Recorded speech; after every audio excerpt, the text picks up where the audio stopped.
Your word is greater still. The perfect sacrifice, your body broken, as you restore to us what sin has stolen. Karniro nga dili perfecto, mabuhi. Now the Bible says that we are the sheep. Kita ang mga karniro. The reason nga ang buhi na karon, luyo sa atong mga kasipyatan, sa laanan, na atong kinahimo. The reason nga ang buhi na karon, ang perfecto mga karniro, gihalad na sa Kalbaryo. The Bible says, behold the Lamb of God, who will take away the sin of this world. Ikaw mga karniro, nga dili perfecto. Ako mga karniro, nga dili perfecto. Ang karniro lang nga adunay ugma.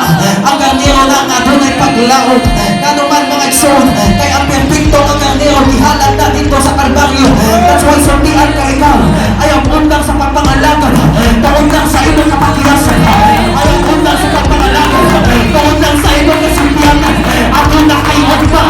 Kanuman, kay ang karniro, gihalad na alam sa kasalanan.